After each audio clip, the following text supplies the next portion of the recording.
fala, família arrepiei. O realismo cotidiano de quem mora no interior ou em bairros mais antigos é conviver com aqueles quintais imensos, que vão até o fundo do lote e terminam numa muralha de mato. Ouvi falar dessa história através de um inscrito nosso, o Marcos, que mora numa dessas casas em Minas Gerais. No fundo do terreno dele, reina uma mangueira centenária. Uma árvore tão grande que a copa dela bloqueia a luz da lua e cria um domo de escuridão impenetrável lá embaixo. Durante o dia, é o melhor lugar da casa. Mas de madrugada, aquela árvore vira um buraco negro. E foi numa terça-feira de calor sufocante, por volta das 2 da manhã, que o Marcos descobriu que a mangueira não dava apenas frutas. O Marcos levantou de madrugada para beber água. A casa estava um forno, então ele abriu a porta da cozinha que dava para os fundos, buscando qualquer corrente de ar. O cheiro adocicado e enjoativo de manga passada, apodrecendo no chão de terra, invadiu a cozinha. Ele acendeu o cigarro e ficou ali, encostado no batente. Foi quando ele notou Nino, o gato preto dele. O gato não estava dormindo na cadeira de fio como de costume. O Nino estava no meio do quintal, exatamente na linha onde a luz da varanda morria e a sombra da mangueira começava. Ele estava sentado, rígido como uma estátua, com a cabeça totalmente inclinada para cima, encarando o topo escuro da árvore. Natália, quem tem gato sabe que eles encaram o nada o tempo todo. Um inseto, uma lagartixa, um morcego. O Marcos deu uma tragada no cigarro e chamou o bicho: "Vem pra dentro, Nino." O gato não moveu uma orelha. A atenção dele estava travada na escuridão dos galhos mais altos. E então, o gato abriu a boca. O som que saiu da garganta do animal não foi um miado normal. Foi um lamento agudo, trêmulo e desesperado. Um som que fez o estômago do Marcos revirar instantaneamente, porque não soava como um felino assustado. O miado foi se distorcendo, ganhando uma frequência arrastada, até soar exatamente como o choro engasgado de uma criança pequena com falta de ar. Era um som de pavor puro. O gato não estava caçando. Ele estava avisando. O Marcos esmagou o cigarro no chão.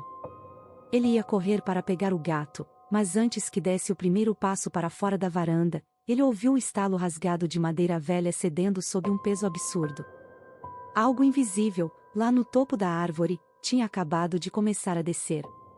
O realismo cotidiano da natureza é inflexível, madeira grossa não enverga sem motivo. Uma mangueira centenária tem galhos da espessura de um poste de luz. O Marcos ficou paralisado na porta da cozinha, com o suor frio escorrendo pela nuca. Ele não conseguia ver nada no breu acima do gato, mas ele podia ouvir a física da árvore sendo testada até o limite.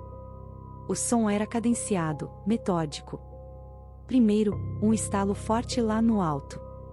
Depois, um farfalhar denso de folhas sendo esmagadas. Em seguida, um galho mais baixo gemeu, curvando-se para o chão com uma violência silenciosa.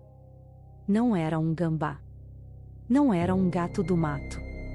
A pressão que estava sendo colocada sobre a estrutura da árvore indicava algo que pesava facilmente mais de 100 quilos. E a coisa não estava pulando, ela estava descendo devagar, pendurando-se de galho em galho, calculando cada movimento num silêncio mortal. Natália, a descida durou agonizantes 20 segundos. O Marcos tentou gritar para o gato fugir, mas a voz morreu na garganta. O Nino continuava travado no mesmo lugar, a poucos metros do tronco, com o pelo completamente eriçado, emitindo aquele choro de criança. Era como se a presença da coisa descendo da árvore tivesse sugado a vontade de viver do animal. O cheiro no quintal mudou. O aroma doce das frutas apodrecidas foi engolido por um odor azedo, acre, parecido com o cheiro de cobre molhado e pelo sujo. A escuridão da copa da árvore parecia ter ganhado densidade.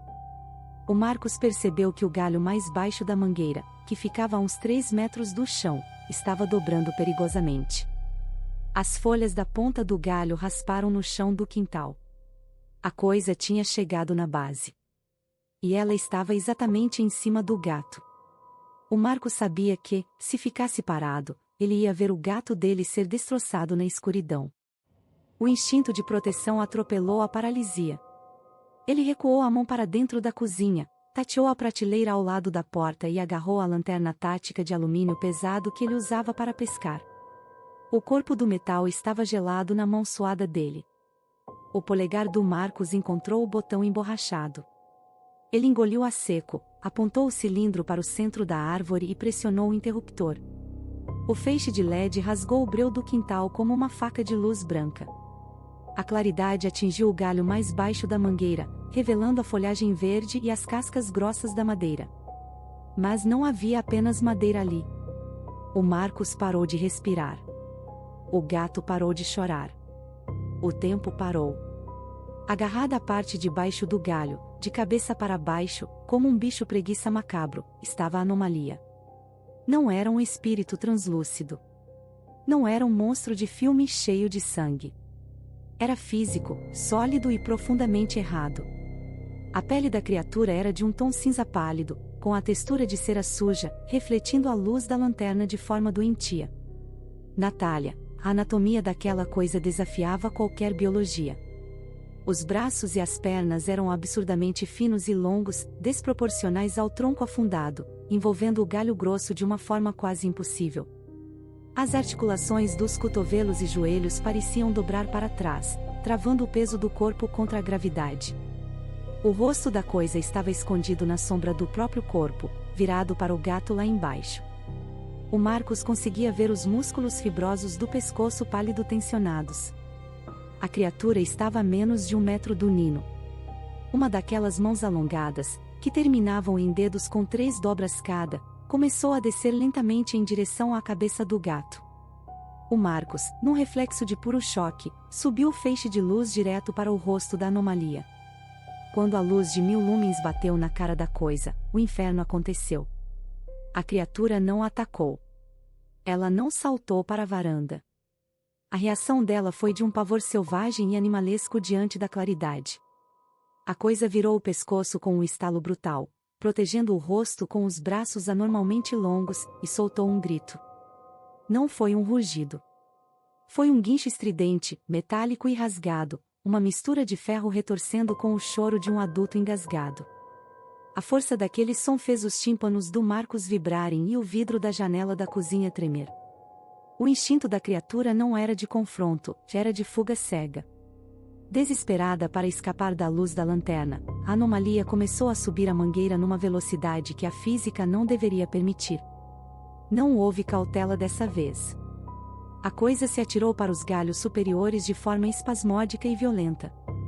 O Marcos iluminava a trajetória da fuga, vendo aquele borrão cinzento e pálido de braços e pernas elásticas chicoteando entre as folhas.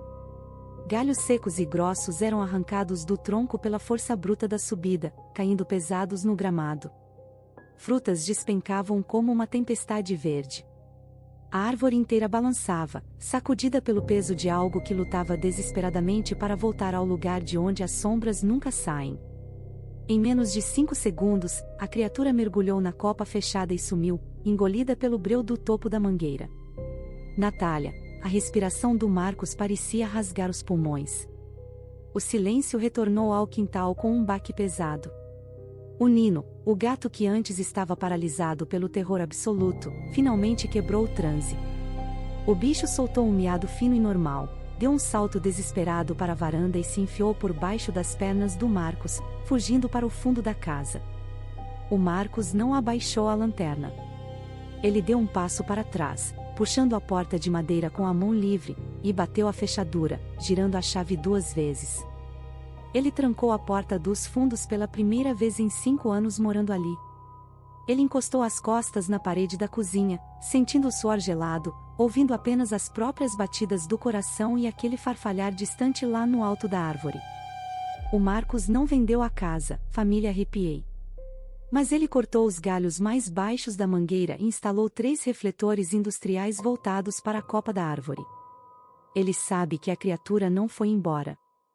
Ela apenas construiu um ninho alto o suficiente, onde a luz do sol e a luz das lâmpadas não conseguem tocar a pele dela. O quintal dele agora é o território de algo que desce para caçar apenas quando a casa está em silêncio. E você? Tem alguma árvore grande no fundo do seu quintal? Já ouviu o peso dos galhos dobrando de madrugada e culpou o vento? Comenta aqui embaixo. A Natália quer saber: se o seu gato parasse para encarar as folhas no escuro e começasse a chorar feito criança, você pegaria a lanterna ou trancava a porta e deixava o animal para trás? No nosso próximo relato, vamos sair do breu do interior, onde o medo se esconde nas árvores, e vamos entrar num ambiente iluminado, asséptico, mas que cheira a morte do mesmo jeito. Até a próxima! E lembrem-se, o que tem medo da luz pode ser rápido o suficiente para apagar a sua lanterna.